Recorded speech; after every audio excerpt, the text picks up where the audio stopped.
Okay. And good morning, everyone out in internet land. It's a fine Thursday here in Binghamton, New York. Oh, by the way, as everyone knows, I don't live in Binghamton. I live in Shenango Bridge. And you know what? I really like Shenango Bridge because it's out in a little bit rural areas, and there's a little not a horse farm, but a boarding farm down the road that we stop and see horses at. And I mean, it's just the best place to be. And it's sunny, and the dog's at my feet saying, "Why are you still on the computer?" But you all know that because I talk about it a lot. This is Yvonne DeVita from Smart Conversations. And today I have, wow, I don't know, Brock. I'm just so excited about my guest today because this man was very influential in my life for a good many years, and taught me. I was thinking about it, Brock. I was thinking about all the things that I learned by being part of your team and working with you. But Brock Weatherup, welcome to the show. Glad to be here. And let me tell everybody a little more about you. Brock Weatherup is a founder, mentor, C-suite executive, and passionate leader of high growth consumer businesses. He is currently the CEO and co-founder of Great Pet, a company focused on creating extraordinary value in the pet industry through innovation. And you know, Brock, you've been doing that for a long time, which was something we're going to talk about. He was most recently the EVP and Chief Innovation Officer and digital experience at Petco, or is that at or? At Petco, I was the Chief Innovation and Chief Digital Officer at Petco. Okay. Previously, he was CEO and co-founder of Pet Coach, which was acquired by Petco, revolutionized the pet healthcare experience. Brock is a CEO, entrepreneur, angel investor, builder of enterprise value, and passionate advocate about the consumer and their interactions with digital media and e-commerce. I'm going to stop there because that is really the focus of what I think of when I think of you, Brock. I think of the work that you do. You're so dedicated to pets and pet parents. And the pet parents part is sometimes what people forget about. I would love to have you share for a minute or two, how'd you get into this whole, I think I'll work in the pet world?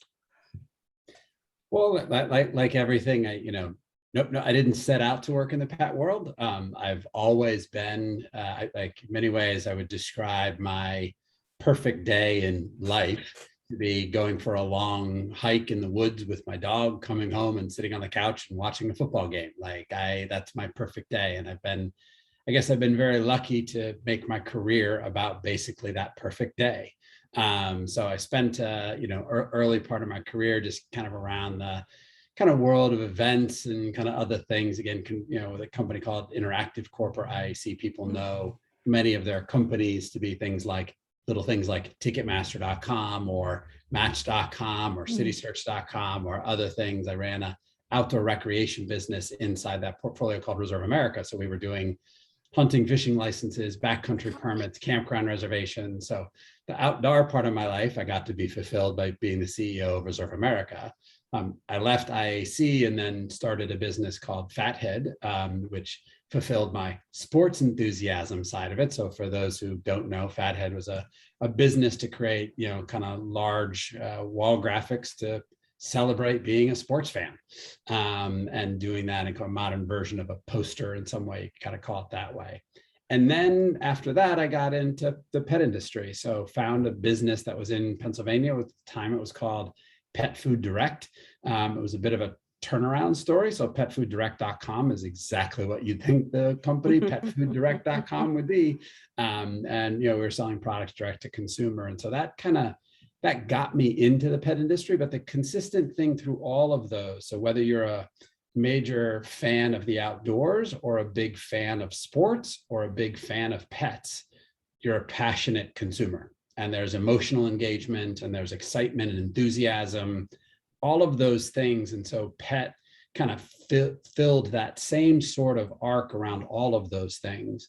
I'll also add within the midst of it, I grew up in a household where my sister happens to be a veterinarian. She's a very awesome, emergency room surgeon in Scottsdale, Arizona. So if your pet goes to the emergency room, she's the one that fixes it and puts it together. And so I've always been around pets. Like it's, my family's always had pets. I've always loved having them, mostly a dog family, though we did have parakeets and hamsters and, all sorts of other things in life with it. But I love the world of how do you get somebody engaged in something they're emotional and passionate about and help them celebrate it, be better at it, enjoy it more. And so, the pet industry obviously is an incredible industry for that. And I guess that's how I ended up in it. And I just, fell in love with it with Pet Food Direct, that then turned into Pet 360 and Pet MD. It's when we wonderfully got introduced, Yvonne, as we were kind of, did our stuff with BlogPaws and other things, but loved that. And, that ended up getting acquired by PetSmart, where I spent about a year as a chief digital officer, and then got out of that and started helping a bunch of, frankly, other entrepreneurs like me, both as a angel investor, coach, mentor. I was very involved in the startup community in Philadelphia, which is where I was, and then got involved with Pet Coach. And that's what we built for a little while before we were acquired by Petco, where, had a incredibly fun, and I would say kind of quite transformative run there, as the chief innovation officer, chief digital officer, to really kind of, how do you bring the whole digital experience to pet? And then, Great Pet that we're building now is very much focused on how do we build an audience? And if you build that audience at the top end of the funnel, then how do you create products and services that help that audience create success, whatever that might be? That might be, again, a service, or it might be a specific product. And kind of within that, so we've launched greatpetcare.com, which is kind of what I would describe as the more serious side of pet ownership. Our pets have an issue.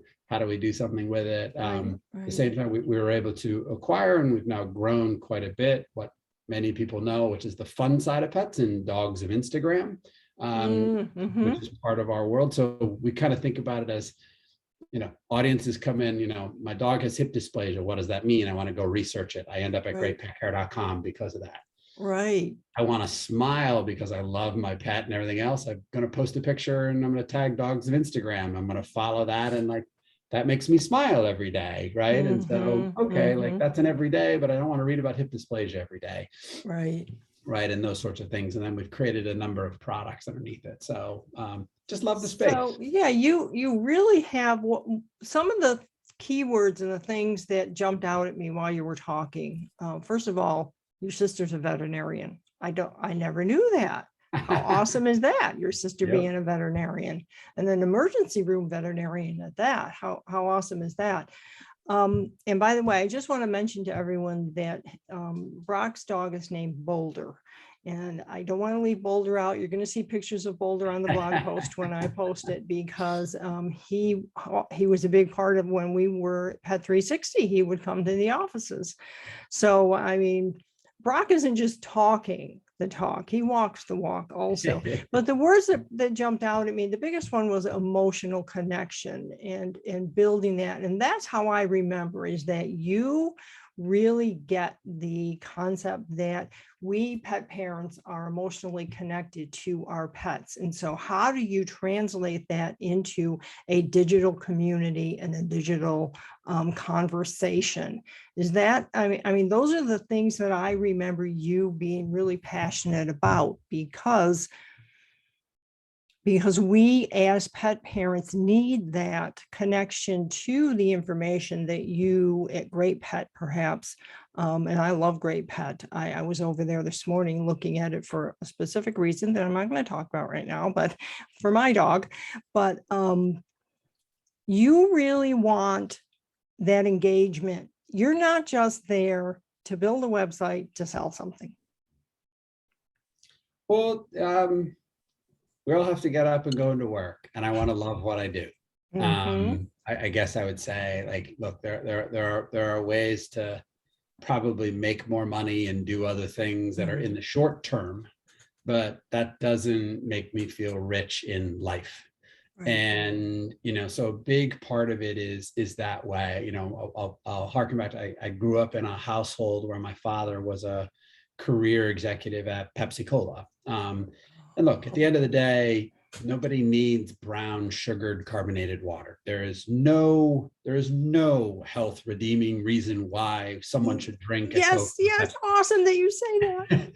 But, you create great advertising and you create great excitement around it. You make it fun. It evokes an emotion. People choose, and people are generally very passionate about whether they are a Coke person or a Pepsi person. Yes. Right. And those things are just because they give us joy and they give us happiness and they give us a way to kind of, as we kind of go through life, like we want moments to smile and we want and so that is, I grew up in that household. And so I bleed blue, which is what the people of Pepsi do, versus the bleed red, who are, the Coke folks. But it translates then again, I've stayed entirely on there. There are amazingly smart, incredible, capable people that know the whole B2B part of the world. And that's terrific for them. It doesn't enthuse me. Right. I love the consumer because at the end of the day, you put stuff up, you start figuring out, you start seeing what the dynamics are. I just, as we start thinking through those scenarios, that's the fun of it. Right. And if a consumer goes, hey, this product was great. We had a lot of fun. One of the articles that we wrote that was on great pet care that was working really well, meaning a lot of people were searching it in Google and then finding us, was around probiotics and digestive health for pets. Right. Huge. And which is a big issue. And so we're like, what do we call this thing? Right. And so we kind of went through a whole lot of different sort of matches, and we called it Great Poop. Right. And so we launched it, I guess it was in June, but or May, I guess it was it was fun, right? It's a fun thing. I want people, they go into their pantry and they pull out what they're giving their pet and they look at Great Poop and okay, we just launched another one called Great Eyes. So for tear stains for dogs, right? And how do you kind of help manage tear stains, or kind of great hair we have an oatmeal shampoo that we launched. So we're just kind of look, there's lots of things you can create, but have fun with it. And hopefully at the end of the day, when the consumer pulls out Great Eyes, then they're using it on their dog to help with their tear stains. Oh, my dog has great eyes. It evokes a little positive emotion. It makes it a little bit of fun. It makes it a little bit of exciting. And I want to participate with that. And that. Right. And if you get that, then hopefully those then build customers that want to stay with you, want to stay engaged with you. You build, you build a relationship, and that's what the fun of business is. Yeah, I really like the way that you're doing that. In my early days, I wrote a book called Smart Marketing to Women Online, and I followed it with smart everything. It had the word smart in it because I wanted people to associate the word women with smart, because I didn't feel like it was being appreciated enough. So the great pet, what really strikes me is that it is fun. I love the colors. I love the designs. They really make me as a pet parent feel like you're not trying to hit me over the head with the product, or here it is. This is really attractive and inviting and engaging. But the other thing is, because you have this approach that the pet parent is an emotional person, and that when we can appreciate a company like Great Pet that is looking out for my dog's tear stains, my dog's gut health, then that really does make the pet parent comfortable to say, well, I need to stick with this company because they get it. Yeah. Well, it's I mean, look, you very humbly said that you learned a lot of things from me when we were working together. And look, I learned a lot from you, because what you were doing in BlogPaws was helping these people tell their stories and do it a whole lot better. And when we did our BlogPaws conferences and walking through, and just, you know, it was amazing, like seeing the audience that was there at the conference and would be walking through, and they'd be, you know, whether it was their, you know, kind of awesome rabbit that they were pulling Right, around in right.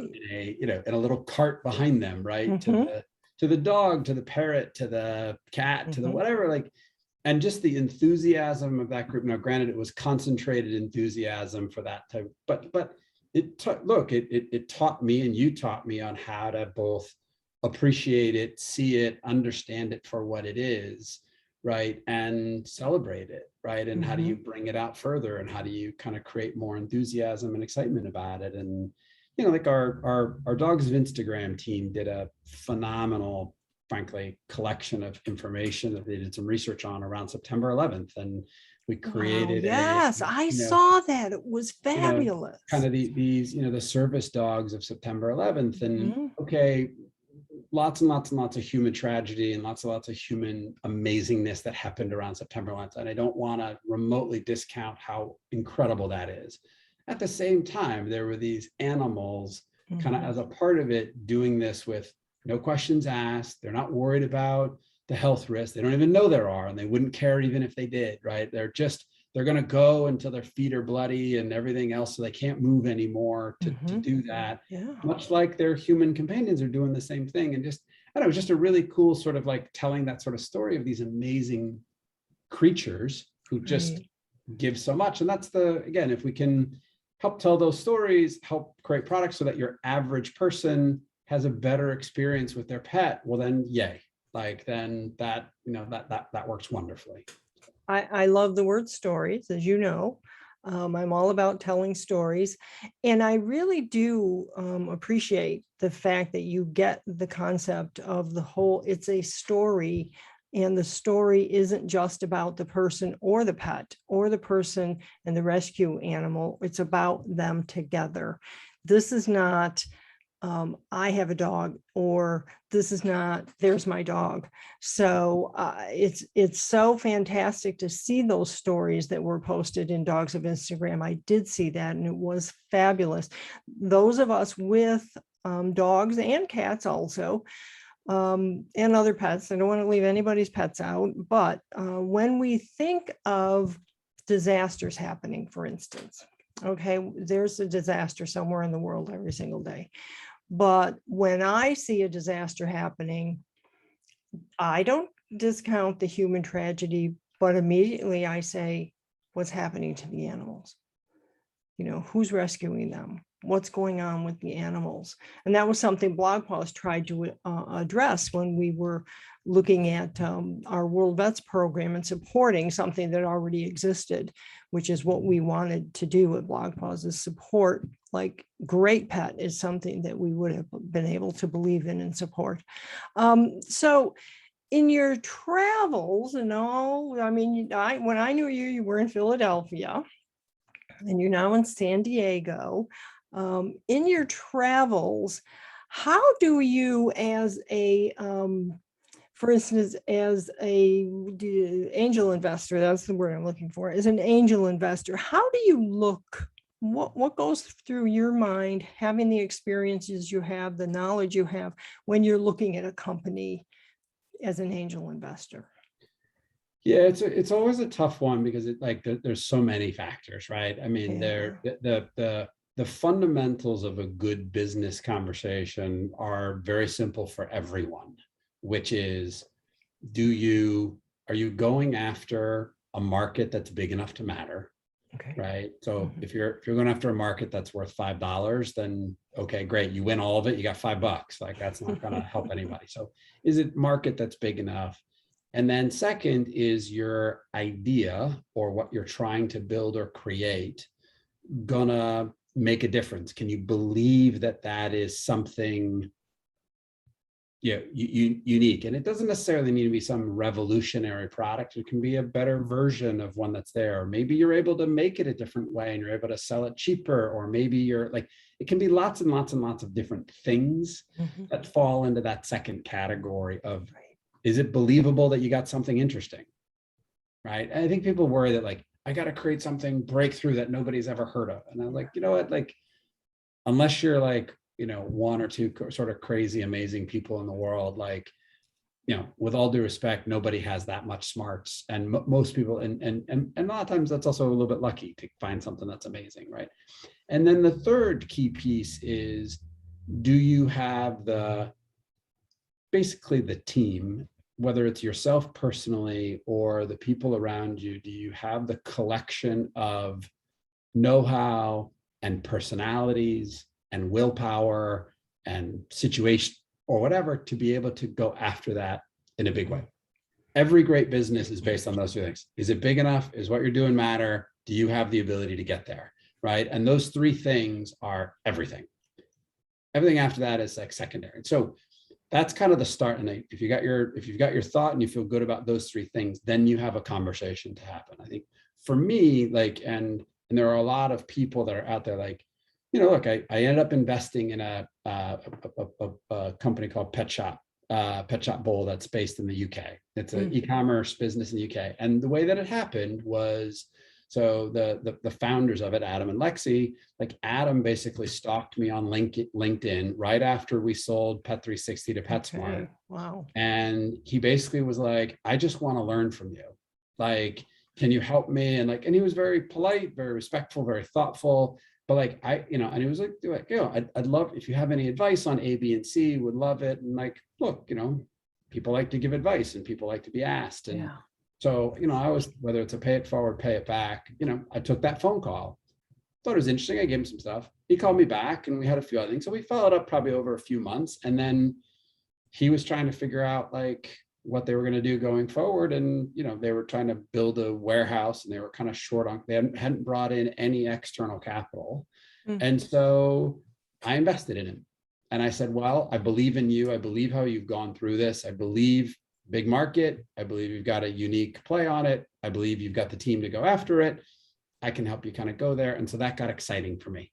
Wow. And, that business now is 10 times larger than what it was then 5 years ago. And they're doing amazing and wonderful. And it's really great. Like, but that's how those things come out, or whether I, find and a lot of it comes down to the people. I shouldn't say a lot of it. Most of it comes down to the people. So A and B, anyone can come up with. Is it a big market? Do I have an interesting idea? It's all about the third one at the end of the day. And like, it's kind of getting to know, it's kind of figuring out why what's that sort of dynamic. I invest in people at the end of the day, right? I got to believe A and B, market size and what your execution is. But third, I gotta believe in you. I gotta believe in the opportunity, and and finding those is, look, I'm not going to say it's easy because it isn't, but you gotta knock on a lot of doors. You gotta try a lot of things. You gotta talk to a lot of people, and those sorts of things, and don't try and force things. You got to find them by by talking to people and getting to know and having conversations. So. Yeah. So that's a big part right there is putting yourself out there. Yep. And that's, something that I think a lot of people are afraid of. They're afraid of that rejection. So they're afraid to go out there and talk or engage. And, and the little people that I talk to, I don't talk to anyone with any big companies, but, the little small businesses, it's like, no, you have to get out there in front and get the negatives and get the feedback and, do what those guys did, stalk Brock on LinkedIn or whomever. But the point being that reaching out and connecting with and showing an interest and asking, like you just said, asking for advice. Everybody likes to give advice is one of the ways that small businesses can then start to get to that point where they're making that difference they want to make and they understand it. I think, if you don't understand what the difference is you want to make, then you need to step back and rethink about things. I think that making a difference thing for me is really big, because it isn't just about creating a product and putting money in the bank. Yeah. Right. I mean, we didn't do that with BlogPaws or Pet 360. There was a whole bigger thing that we were interested in. And again, it was the pet parent and supporting them in taking care of their pets. So when are you going to go on Shark Tank? You used to be an advisor on Shark Tank. That's what I think. This is probably not appropriate, but I am not at all a fan of Shark Tank. So it's made for TV. It's not real. Yeah. It's not. Well, I also think that the dynamics at the end, I've heard far more companies that have had horrible experiences as an outcome of it, based off of the requirement of the investment, how it actually turns out, how it actually does. It's a nice marketing bump for a bit, but what you have, like, you got to kind of give your firstborn and look, at the end of the day, structure of deal is more important than the deal numbers. Like, somebody can give you $1 million investment that gives you all of the opportunity to be incredibly successful. There's also someone who can give you $1 million investment and basically give you handcuffs the whole way through. Right. Like, and so it just kind of depends. So I think there's a lot of things around, maybe a much longer thing on the Shark Tank for another time. But what I will say is, like, find other entrepreneurs in your community, start talking to them a bit more, be aware of it, read articles, listen to podcasts. I think Reid Hoffman's, was it Scale Up? Anyway, where he's interviewing all of these entrepreneurs who found great success, and he asks kind of why. Right. And like, just learning those sorts of things to me are way more important than what you'll get anywhere else. If you can do your business without ever raising any money, that is the biggest win of all. It won't get you the headline on TechCrunch. It won't get you the headline on the amount of money that you raise, but you will be much greater by doing that. At the same time, venture capitalists and those can be huge supports to it. You just have to find the right balance between the two. Yeah, I really like the way you said that. I really like that advice for small business owners. The collaboration, if you're an entrepreneur, get with other entrepreneurs. I like to tell people all the time, if you're just starting out and you're creating a product, so let's, for instance, you're creating jewelry and it's very unique and wonderful, well, find someone who's creating scarves. So now the two of you can work together and kind of push together, working together. People who are able to work together can get so much more done. Right. And so tell us now, what's on the table for Great Pet, and do you do like holiday promotions and things, or is that not something you do?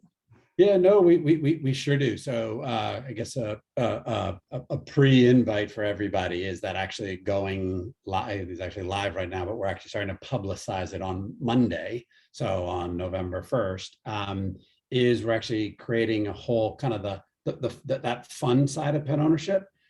So we have Great Pet Care. Okay. We're creating Great Pet Living. So Great Pet Living is obviously a lot driven by dogs of Instagram, and as we're building up a lot more on the cat side of things, but really Great Pet Living is on the celebration of your pet, right? And the fun and get things like, name generators for your pet, right? And but also living things like, look, sign up in your email, tell what sort of products you buy, and that way you're in for recall alerts, because that's a problem that is growing out there. And so how do you get those? So, we're kind of bringing those pieces together, and how do you, as a pet parent, again, have a full slate of things that you can tap into, right? And again, a bunch of it's for fun, a bunch of it's for, finding success with it. And so how do you kind of build those sorts of things? Like I said, we literally just launched this tear stain product, which we're very excited about, and an ear cleaner product. Again, things that we look at as being very practical, right? And are just kind of look, a lot of people don't pay attention to the gunk that ends up in our pets' ears, right? And that can right. create really bad and very expensive things if you don't do a little bit of maintenance work along the way. Mhm, And mhm. so we're trying to, as we kind of build a number of those things, we have our anxious pet business, which gets onto the CBD side of things, for Mhm. pets, which is it's not the end all be all solution for consumers, but it can very much, it's a wonderful supplement like other supplements are. And Mhm. so things like inflammation, things like pain management, things like kind of calming, it's incredibly good. Right. And so, Mhm. those are the things that we keep, kind of playing around with and doing a lot with. So So do you have veterinarians that you consult about these things? we have quite a few. Yep. Okay. Including my Uh, sister. Including this, that makes sense because the CBD thing, we give Emily CBD for her seizures, Yeah. and it's made quite a difference. She still has them, but not as often and not as bad. Well, And so, unlike pharmaceutical drugs, which again, a lot of them are great, mhm, but CBD is all natural, right? And right. so it has far less side effects. Your body's ability to use it. It doesn't work for everybody, but it works for most, Yeah. right? And so how do you utilize it both in your dog and, kind of whether or not somebody uses it for a human, but Right. we created something that, set up specifically for dogs. So, and cats, I should say, both of them. So, so do you primarily serve then dogs and cats? Yep. Yeah. We, like there's a lot of other people who own horses are an amazing group of people, but it's a very specific sort of Right. kind of That's focus with it. right. When you get into a lot of the other categories, there's just a level of breadth you need to go into. And like, I don't want to be halfway on something. Right. So if somebody, is all about aquariums and that's fantastic, then terrific. But Well, that's another really good piece of advice is don't or spread yourself too thin. I mean, absolutely. don't think that because you're creating this one thing that you have to have all these 5 other things. Do the one thing really well and then Yep. see where one of the other things fit in because Absolutely. we always say here that your customers will tell you what they need. They will Correct. tell you how to build your business, right? You just got to listen. Yeah, and so that's the big part of it. Well, we're at the end of our time today, but this has been very, very helpful. I've loved visiting with you again. It's been a long time. And as far as supporting the pet world and pet parents, there really is no better person than Brock Weatherup. Well, let me tell you that, everybody, right now. So get yourselves over to Great Pet and check it out. I will include all of the relevant, necessary information they need, links to Great Pet. And is it all right if I share your LinkedIn profile? Absolutely. So that people can see, because I think there are a lot of people out there who want to do things in the pet industry, and they do. Some of the things that I see, the wonderful things that you share on LinkedIn, by the way, some of the articles and some of the announcements and some of the, of course, the people, Brock knows all of the best people. I'm one of them. I can say that I'm one of them. Absolutely. And so, it doesn't hurt if you're in the world of pets to be following Brock on LinkedIn. So Brock, I can't thank you enough for being here today. This has really been delightful. Well, thank you, Yvonne. It's always wonderful. Lots of conversations over a long period of time that I've loved. And this is one more to add to the list of enjoyable conversations. So it's I will let you know when we're live. And for that, we're going to be signing off now at Smart Conversations. This is Yvonne DeVita. I'll see you next time. We'll probably be doing more with pets as time goes on, because that's a big part of my world. I do books. Everyone knows I do books, but I have never stopped being one of the pet people out there in the world. So until next time, this is Yvonne signing off.